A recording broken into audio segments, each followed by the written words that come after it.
Hello everyone, welcome back to our channel. My name is Gitanjali. Today we going to learn most important and very important chapter. So student, let's start it. Our chapter name is biotechnology and its principle and its process. So बच्चों, आज हम पढ़ेंगे biotechnology, उसके कुछ principal और कुछ process. ठीक है बच्चों, तो हम सबने पढ़ा था ना कि बायोटेक्नोलॉजी क्या होता है। बायोटेक्नोलॉजी जो लिविंग ऑर्गेनिज्म है ताकि वो उसको इम्प्रूव कर सके। ठीक है, ये हमने पिछले क्लास में पढ़ा था। तो इसके कुछ प्रिंसिपल और कुछ प्रोसेस देख लेते हैं। सो बच्चों, जो बायोटेक्नोलॉजी होता है एक टेक्निक होता है जो यूज्ड होता है लिविंग ऑर्गेनिज्म में या एंजाइम्स में। ठीक है, वो भी एक तरीके के ऑर्गेनिज्म होते हैं जो कि क्या प्रोड्यूस करते हैं, जो कि ऐसे प्रोड्यूस मतलब कि प्रोडक्ट प्रोड्यूस करते हैं जो कि बहुत ज़्यादा बेनिफिशियल होता है ह्यूमन बींग्स के लिए। ठीक है, जो ये जो प्रोसेस है, ठीक है, जैसे कि हमारा विट्रो फर्टिलाइजेशन, जैसे कि टेस्ट ट्यूब बेबी वगैरह होता है ना। ठीक है, प्रोसेस में उसमें भी हेल्प करते हैं ये। ठीक है, और जो ये सिंथेसिस करते हैं जीन को भी, ठीक है, with the help of DNA vaccine भी करते हैं, फिर करेक्शन करते हैं हमारे डिफेक्टिव जीन को भी, जो कि हमारा पार्ट है बायोटेक्नोलॉजी का। ठीक है बच्चों, और जो हमारे जो यूरोपियन फेडरेशन थे ना बायोटेक्नोलॉजी का, जिसका मतलब कि जिनको हम EFB भी कह सकते हैं, जो कि जिन्होंने बताया था बायोटेक्नोलॉजी के बारे में, और मतलब कि उनको कंपेयर किया था हमारे ट्रेडिशनल और मॉडर्न मॉलिक्यूलर बायोटेक्नोलॉजी से। ठीक है बच्चों, और जो इसका जो डेफिनेशन है, ठीक है, ये हमारा जो इंटीग्रेशन है, जैसे कि नेचुरल साइंस का और ऑर्गेनिज्म का सेल्स बोलो, पार्ट्स बोलो, और हमारे मॉलिक्यूलर एनालॉगस जो प्रोडक्ट्स होता है उनको भी सर्विस में हेल्प करता है। ठीक है बच्चों, मतलब कि जो इंटीग्रेशन होता है हमारे नेचुरल साइंस का और ऑर्गेनिज्म का, ठीक है, जिसको इम्प्रूव कर देता है हमारे मॉलिक्यूलर एनालिसिस का, ठीक है, और सर्विस कर देता है। तो ये सब किस में आता है बच्चों? ये सब हमारे बायोटेक्नोलॉजी में आता है। सो बच्चों, अब है हमारा next point, principle of biotechnology modern. So बच्चों, इसके कुछ प्रिंसिपल देखते हैं हम बायोटेक्नोलॉजी का, जो कि मॉडर्न बायोटेक्नोलॉजी है। तो इसमें जो पहला है, इसमें पहला पॉइंट क्या बोल रहा है कि जो बायोटेक्नोलॉजी है ये टोटल बेस्ड है दो प्रिंसिपल में। ठीक है, तो पहला हम देखते हैं जेनेटिक इंजीनियरिंग। सो बच्चों, जो जेनेटिक इंजीनियरिंग होता है ना, इसको मतलब कि इसको डिफाइन कैसे करते हैं? ये डायरेक्ट मैनिपुलेट होता है हमारे जीनोम से। ठीक है, जीनोम मतलब बच्चों की DNA और RNA होता है, जो कि एक ऑर्गेनिज्म में, लिविंग ऑर्गेनिज्म में पाया जाता है। तो ये जेनेटिक इंजीनियरिंग भी बोलते हैं। ठीक है, जो मैनिपुलेट करना, ठीक है, मैनिपुलेट मतलब कि उनके बारे में रिसर्च करना, उनके बारे में स्टडी करना, उनका जो DNA डिफेक्ट्स वगैरह है उनको इम्प्रूव करना। तो ये सब क्या आएगा? ये सब हमारे डायरेक्ट मैनिपुलेशन में आएगा। ठीक है बच्चों, और जो ये जो होता है, ये जो ट्रांसफ़र होता है न्यू जीन हमारे, ताकि इम्प्रूव हो और इनका जो फंक्शन है ट्रेड होस्ट में और ऑर्गेनिज्म में वो चेंज कर सके अपना फिनोटाइप, मतलब कि होस्ट ऑर्गेनिज्म में। ठीक है बच्चों, और ये जो होते हैं ये मेंटेन भी करते हैं हमारे सेटाइल कंडीशन है। ठीक है, with the help of chemical engineering process, ताकि ग्रो मतलब कि कोई इंसान ग्रो नहीं होता है ना, तो उसको भी हेल्प करने में ये हेल्प करता है। और जो ये जो होता है इसे माइक्रोब से नहीं होता है, ये अदर मतलब कि ये जो अदर्स मैन्युफैक्चर भी करते हैं with the help of biotechnological process, जैसे कि हमारा एंटीबायोटिक बनाने में भी हेल्प करते हैं, वैक्सीन बनाने में भी हेल्प करते हैं, और एंजाइम्स बनाने में भी हेल्प करते हैं। ठीक है बच्चों, सो बच्चों, अब है हमारा ट्रेडिशनल हाइब्रिडाइजेशन। ठीक है, जो कि हमारा यूज्ड होता है प्लांट्स और एनिमल्स में, ठीक है, ब्रीडिंग लीड में, जिसके वजह से क्या होता है मैलिफिकेशन हो जाता है जीन का, ताकि डिज़ायर्ड ट्रेड्स में। ठीक है, और जो ये जो टेक्निक है ये जेनेटिक इंजीनियरिंग, इनमें इंक्लूड होता है हमारे रिकॉम्बिनेंट DNA, जो यूज होता है हमारे जीन क्लोनिंग और जीन ट्रांसफ़र में, ताकि अलाउ कर सके और आइसोलेट करे और इंट्रोड्यूस करे हमारे मतलब कि जीन में विदाउट इंट्रोड्यूसिंग। ठीक है बच्चों, अब है हमारा नेक्स्ट पॉइंट क्रोमोसोम। तो हमारा जो स्पेसिफिक DNA होता है ना, उसको क्या बोलते हैं? ठीक है, जो उसका ओरिजिन होता है रेप्लिकेशन होता है, बट जो रिस्पॉन्सिबल होता है ये हमारा इनिशिएशन रेप्लिकेशन होता है। ओके, और जो जिनका मैलिफिकेशन होता है alien piece of DNA organism का, जो हमारा पार्ट होता है क्रोमोसोम का, जो कि एक स्पेसिफिक सीक्वेंस बोलते हैं, उसको क्या बोलते हैं? उसको ओरिजिन ऑफ रेप्लिकेशन भी बोलते हैं। सो बच्चों, जो अलाइन जो डीएनए होता है ये हमारा लिंक्ड होता है हमारे ओरिजिनल रेप्लिकेशन से, जिसके वजह से जो अलाइन स्पीसीज़ है ना डीएनए का, वो हमारा रेप्लिकेट हो जाएगा, मैनिपुलेट हो जाएगा अपने आप ही अपने होस्ट ऑर्गेनिज्म में। ठीक है, और जो इसको जो बोलते हैं इसको क्लोनिंग और मेकिंग मल्टीप्लाई आइडेंटिकल कॉपीज़ भी बोल सकते हैं, टेम्पलेट डीएनए का भी। ठीक है बच्चों, और इसका जो होता है ये कंस्ट्रक्शन होता है हमारे फर्स्ट रिकॉम्बिनेंट डीएनए का। ठीक है, इनका जो फर्स्ट रिकॉम्बिनेंट डीएनए है जो कि इमर्ज्ड होता है हमारे लिंक जीन से, जो कि कोडिंग करता है एंटीबायोटिक रेजिस्टेंस को, जो कि नेटिव फॉर्म में होता है, और हमारे प्लाज्मिड होता है जो कि हमारे सैलमोनिया ट्राइफेनियम मतलब उनमें इंसर्ट किया था, जो कि नेटिव फॉर्म में था। सो बच्चों, जो हमारे जो सेंटले कोहन और हेल्बर्ट बोला इन 1972 में आइसोलेट किया था हमारे एंटीबायोटिक रेजिस्टेंट। ठीक है, with the help of cutting a piece of DNA from plasma. ठीक है, तो उन्होंने मतलब कि कटिंग मतलब उन्होंने आइसोलेट किया था डीएनए को प्लाज्मा से कट करके। ठीक है, जो एनोमर्सली रेप्लिकेशन था वो हमारा कैसा था, वो हमारा एक्स्ट्रा क्रोमोसोमल था डीएनए का, जो कि हमारे सैलमोनिया ट्राइम्यूरियम में था। ठीक है बच्चों, तो अब हमारा नेक्स्ट पॉइंट क्या है, देखो जो हमारा जो कटिंग किया था हमने डीएनए को एक स्पेसिफिक लोकेशन में, तब वो क्या बन गया, एक पॉसिबल और उसका डिस्कवर हो गया, जिसको हम क्या बोलते हैं, जिसको हम मॉलिक्यूलर सीजर बोलते हैं, रेस्ट्रिक्शन एंजाइम बोलते हैं। ठीक है, और जो हम कट करते डीएनए को वो लिंक्ड होता है हमारे प्लाज्मिड डीएनए से। सो बच्चों, जो हमारा जो प्लाज्मिड डीएनए है ये हमारा एक्ट होता है वेक्टर, जो ट्रांसफ़र करता है पीस ऑफ डीएनए जो अटैच्ड होता है हमारे प्लाज्मा से, जो यूज्ड होता है वेक्टर, तो डिलीवर क्या करता है अलाइन पीस ऑफ डीएनए हमारे होस्ट ऑर्गेनिज्म में। ठीक है, जो लिंकिंग होता है हमारे एंटीबायोटिक रेजिस्टेंट जीन का, उनमें जो प्लाज्मिड वेक्टर होता है वो बहुत ज़्यादा पॉसिबल हो जाता है। एंजाइम लाइकेज जो एक्ट होता है कट डीएनए मॉलिक्यूल जो जॉइन हो जाता है हमारे एक एंड से। सो बच्चों, नेक्स्ट पॉइंट क्या है, देखो जो एक न्यू कॉम्बिनेशन बनाते हैं हमारे ऑटोनोमस रेप्लिकेशन डीएनए जो क्रिएट करता है हमारे विट्रो, जिसको हम क्या बोलते हैं, जिसको हम रिकॉम्बिनेंट डीएनए भी बोलते हैं। ठीक है, जो हमारा जो डीएनए है वो ट्रांसफ़र होता है, मतलब कि ट्रांसफ़र करते हैं ई कॉली बैक्टीरिया में, जो कि रेप्लिकेट करता है new host DNA with the help of polymerase enzyme, और क्या बनाते हैं, बहुत सारे इसके कॉपीज़ भी बनाते हैं। सो बच्चों, नेक्स्ट पॉइंट क्या है, इनमें एबिलिटी होता है मल्टीप्लाई करने का, बहुत सारे कॉपी बनाने का एंटीबॉडीज़ रेजिस्टेंट जीन, जैसे ई कोली, जिसको हम क्या बोलते हैं, जिसको हम कोलिंग एंटीबायोटिक रेजिस्टेंस बोलते हैं जीन का ई कोली बैक्टीरिया में। ठीक है, जो हमारा जो रेकमेंडेड डीएनए टेक्नोलॉजी होता है ना बच्चों, इसको क्या बोलते हैं, इसको जेनेटिक इंजीनियरिंग बोलते हैं, जिसमें प्रोडक्शन होता है new combination of genetic material का आर्टिफिशियली लेबोरेटरीज़ में। तो ये हमारा क्या है, ये सब हमारे बायोटेक्नोलॉजी में आता है। ओके बच्चों, तो हमारा लास्ट पॉइंट क्या है कि जो हमारे रिकॉम्बिनेटेड डीएनए है उसको आरडीएनए मॉलिक्यूल्स भी बोलते हैं, और ये इंट्रोड्यूस होता है हमारे होस्ट सेल में।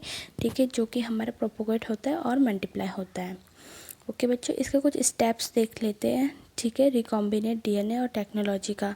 बच्चों यहाँ पे आर आएगा, ठीक है, मैंने गलती से एफ लिख रखा है, बट आप यहाँ पे आर लिखना है। तो पहला है हमारा identification of DNA decidable gene, मतलब कि पहले हमें आइडेंटिफिकेशन करना होता है डीएनए का बहुत सारे और डिफरेंट ऑर्गेनिज्म पर। ठीक है, फिर इंट्रोड्यूस करना होता है आइडेंटिफाइड डीएनए हमारे होस्ट में, फिर इनका मेंटेन करना होता है इंट्रोड्यूस डीएनए हम होस्ट में, और ये ट्रांसफ़र होता है डीएनए टू प्रोजेंसी। तो इसके कुछ टूल्स देख लेते हैं ना, इसके कुछ टूल्स देख लेते हैं रिकॉम्बिनेंट डीएनए का। तो इसका है, पहला है रेस्ट्रिक्शन एंजाइम्स। ठीक है बच्चों, पहला है इसका रेस्ट्रिक्शन एंजाइम, दूसरा है पॉलीमरेज एंजाइम, तीसरा है लाइजेस वेक्टर, चौथा है फिफ्थ है हमारा होस्ट ऑर्गेनिज्म। तो पहला पढ़ते हैं हम रेस्ट्रिक्शन एंजाइम, जिसको हम मॉलिक्यूलर सीजर भी बोलते हैं। ठीक है, तो इनमें क्या होता है कि जो रेस्ट्रिक्शन एंजाइम्स होता है ना, ये हमारा बिलोंग होता है लार्ज एंजाइम्स से, तो उसको क्या बोलते हैं, इसको न्यूक्लियस भी बोलते हैं। ये दो टाइप के होते हैं, एक्सोन्यूक्लियस और एंडोन्यूक्लियस। ठीक है, एक्सोन्यूक्लियस क्या करता है, जो रिमूव करता है न्यूक्लियोटाइड को हमारे एंड ऑफ डीएनए से, और जो एंडोन्यूक्लियस होता है ना, ये कट करता है स्पेसिफिक फ्रिक्शन डीएनए से। ठीक है बच्चों, बच्चों कंफ्यूज मत हो ना, बहुत ज़्यादा मतलब कि इजी भी है और इम्पॉर्टेंट भी है। तो जो फर्स्ट रेस्ट्रिक्शन होता है हमारे एंडोन्यूक्लियस, जिसको हिंट सेकंड होता है, वो हमारा कट होता है डीएनए मॉलिक्यूल से एक पर्टिकुलर पॉइंट में, ठीक है, जो कि एक स्पेसिफिक सीक्वेंस होता है हमारे 6 बेस पेयर का, ठीक है बच्चों। और जो स्पेसिफिक बेस पेयर सीक्वेंस होता है उसको क्या बोलते हैं, उसको बोलते हैं रिकॉग्नाइजेशन सीक्वेंस। और क्योंकि ये क्यों करते हैं, क्योंकि हिंड सेकंड के लिए करते हैं। ओके बच्चों। और जो हमारे जो एक एक रेस्ट्रिक्शन होता है ना एंडोन्यूक्लियस का, वो रिकॉर्गनाइज होता है हमारे स्पेसिफिक पैलिड्रोमिक न्यूक्लियोटाइड सीक्वेंस हमारे डीएनए में। पैलिड्रोम एक ग्रुप होता है लेटर जिसमें कि सेम वर्ड होते हैं, और रीड मतलब कि जो जब हम रीड करेंगे फॉरवर्ड और बैकवर्ड, जैसे कि हम मलयालम, ठीक है, अगर हम इधर से भी पढ़ेंगे तो मलयालम होगा, और अगर हम बैक से भी पढ़ेंगे तो मलयालम होगा। अगर हम फ्रंट से पढ़ेंगे भी तो मलयालम होगा, और बैक से पढ़ेंगे तो मलयालम होगा। तो आप यहाँ पे देख सकते हो 5GAATTC3, ठीक है बच्चों। जहाँ पे जो हमारा जी है उसकी जगह क्या आ जाता है, 3 आ जाता है। जहाँ ए है वहाँ टी, ठीक है बच्चों। देखो जहाँ हमारा जी होगा तो वहाँ क्या आ जाएगा, टी। जहाँ हमारा ए होगा, सॉरी बच्चों, जहाँ हमारा जी होगा वहाँ होगा सी, और जहाँ हमारा ए होगा वहाँ होगा टी, और जो हमारा ऐसे करके सीक्वेंस होता रहेगा। ओके बच्चों। और जो हमारे जो पैलिडोर्मा डीएनए है ना, एक सीक्वेंस है हमारे बेस पेयर का, जो रीड करता है 2 स्टैंडर्ड ऑरिजिनेशन रीडिंग, जो कि सेम होता है, ठीक है। जो एक्शन होता है रेस्ट्रिक्शन एंजाइम, जो एंजाइम होता है ये मतलब कि एक एंजाइम होता है, कट करते हैं, ठीक है, स्टैंडर्ड डीएनए एक साइड से, ठीक है। ठीक है बच्चों, जो ई कॉली बैक्टीरिया है वो हमारा बेस पेयर जैसे कि जी और ए है, ये ओनली सीक्वेंस होगा, ठीक है, ये प्रेजेंट करेगा हमारे डीएनए में। तो हमारा जो वेक्टर डीएनए और जो हमारा फॉरेन डीएनए, इनको हम लैब में एक्सपेरिमेंट करेंगे तो इनमें क्या होगा कि जो ई कोलाई आर बैक्टीरिया है, ठीक है, जो स्ट्राइक एंड है, ठीक है, वो इसके साथ अटैच होगा और क्या बन जाएगा, हमारा डीएनए फ्रेगमेंट बन जाएगा एक स्टिकी एंड। तो उसको हम क्या बोलेंगे, इसको हम रिकॉम्बिनेंट डीएनए बोलेंगे। बच्चों बहुत ज़्यादा इम्पॉर्टेंट है, पेपर में हर साल आता है, हायर क्लास में भी आता है और आपके बोर्ड एग्ज़ाम में भी आता है। सो बच्चों देखो, अब इसको हम वैसे करके समझते हैं, ठीक है। जो रेस्ट्रिक्शन एंजाइम है ये कट करता है हमारे स्टैंडर्ड डीएनए, ठीक है, ठीक है, हमारे पैलिडोर्मा साइड से, जो कि सेम बेस पेयर होता है, और अपोजिट स्टैंड होता है जो कि स्टिकी स्टैंड बोलते हैं। और जो हमारा जो स्टिकनेस होता है ना स्टैंड का, वो फैसिलिटेट होता है और एक्शन करता है डीएनए लाइएज, ठीक है बच्चों। और जो रेस्ट्रिक्शन न्यूक्लियस होता है ना, ये यूज्ड होता है हमारे जेनेटिक इंजीनियर में, ताकि रिकॉम्बिनेंट मॉलिक्यूल है, ठीक है, उनमें कंपोज हो सके डीएनए हमारे डिफरेंट सोर्स ऑफ जिमोन, मतलब कि जिमोन डीएनए और आरएनए में। सो बच्चों जब हम कट करते हैं सेम रेस्ट्रिक्शन एंजाइम, तो जो रिजल्ट आता है वो हमारा कैसा होता है, फ्रेगमेंट सेम काइंड का स्टिकी एंड होता है, और ये जॉइन होता है हमारे डीएनए लाइएज में। ओके बच्चों, आप यहाँ पे डायग्राम देख सकते हो, ये भी हमारा क्या है, फॉरेन डीएनए, ठीक है, उसको लिया, फिर हमारा बैक्टर डीएनए, तो इनको ज्वाइन कर दिया, तो ठीक है, इनमें से कुछ पार्ट्स ले लिए, ठीक है, इनमें इन दोनों को जब ज्वाइन किया, ठीक है, फॉरेन डीएनए से, ठीक है, तो ये क्या बना देगा, प्लाज्मा बना देगा, और ये ट्रांसफॉर्मेशन हो जाएगा इनमें ई कोली बैक्टीरिया, और ये इनमें फर्दर क्या हो जाएगा, फर्दर सेल डिवाइड हो जाएगा, फिर ये बन जाएगा, ठीक है बच्चों। अब डायग्राम में रिप्रेजेंटेशन देख सकते हो हमारे रिकॉम्बिनेंट डीएनए टेक्नोलॉजी का, जो सेपरेशन और आइसोलेशन करता है हमारे डीएनए फ्रेगमेंट का, जिनमें कि सेल वॉल होता है लार्जेस्ट, फिर लार्जेस्ट डीएनए बैंड भी होता है और स्मॉलेस्ट भी होता है, ठीक है। लार्जेस्ट स्मॉलेस्ट डीएनए मतलब 2 टाइप के बैंड्स होते हैं, एक होता है लार्जेस्ट, एक होता है स्मॉल, और इनमें वेल्स भी होते हैं, ठीक है बच्चों। और जो हमारा जो फ्रेगमेंट डीएनए है ये हमें मिलता कहाँ से, ये जब हम कट करते हैं डीएनए, ठीक है, और यूज़ करते हैं रेस्ट्रिक्शन एंजाइम जो सेपरेट करता है टेक्नोलॉजी, उसको क्या बोलते हैं, उसको जेल इलेक्ट्रोफोरेसिस बोलते हैं। आपने ये केमिस्ट्री में पढ़ा होगा, जेल इलेक्ट्रोफोरेसिस, ठीक है। तो नेक्स्ट पॉइंट है हमारा नेगेटिव चार्ज डीएनए फ्रेगमेंट, जो कि सेपरेट करता है फोर्सिंग, जो रिमूव करता है हमारे एनोड और इलेक्ट्रिक फील्ड एक मीडियम में। जो हमारे जो डीएनए है बच्चों, वो एक फ्रेगमेंट है जो सेपरेट करता है according to their size, sieving effect provide करता है हमारे एग्रोस जेल, ठीक है। और जो सेपरेट होता है डीएनए फ्रेगमेंट, ठीक है, वो विजुअलाइज हो जाता है डीएनए, और एंडोडियम ब्रोमाइड होता है वो फॉलो करता है एक्सपोजर, जो कि हमारा यूवी लाइट होता है, ठीक है बच्चों। जब हमारा जो सेपरेशन होता है ना डीएनए का, वो सेपरेट होता है हमारे एग्रोस जेल से और एक्सटेंडेड होता है जेल से, उसको क्या बोलते हैं, इल्यूशन बोलते हैं। और जब हमारा जो डीएनए फ्रेगमेंट होता है वो प्यूरीफाई होता है ऐसे, तो ताकि रिकॉम्बिनेंट बना सके, ठीक है। और जो हमारा जो कॉलिंग बैक्टर प्लाज्मिड या बैक्टोफेज होता है ना, ये हम कॉमनली यूज होता है हमारे बैक्टर जो फॉर्म में, ताकि हम क्लोनिंग कर सकें, ठीक है। और हमें एबिलिटी होता है रेप्लिकेट करने के लिए भी हमारे बैक्टीरिया सेल में भी, और ये इंडिपेंडेंट होते हैं ताकि कंट्रोल कर सके हमारा क्रोमोसोमल डीएनए। जो बैक्टीरिया फेज होता है ये बहुत हाई नंबर पर सेल होता है, बहुत ज़्यादा सेल होता है, ये हाई कॉपीज़ होता है जीनोम का हमारे बैक्टीरिया सेल में। और ये जो फॉलोइंग होता है इनमें फैसिलिटी यूज़ होती है कॉलोइंग से बैक्टीरिया चेंज होने में। तो पहला है इसका हमारा ओरिजिन ऑफ रेप्लिकेशन, बहुत ज़्यादा इंपॉर्टेंट है, जिसको ORI से रिप्रेजेंट करते हैं। एक सीक्वेंस होता है जिसमें कि रेप्लिकेशन स्टार्ट होता है कोई भी मतलब कि कोई भी पीस में जो डीएनए होता है वो लिंक्ड होता है एक सीक्वेंस में, जो बनता है हमारे रेप्लिकेट होता है हमारे होस्ट सेल में, ठीक है बच्चों।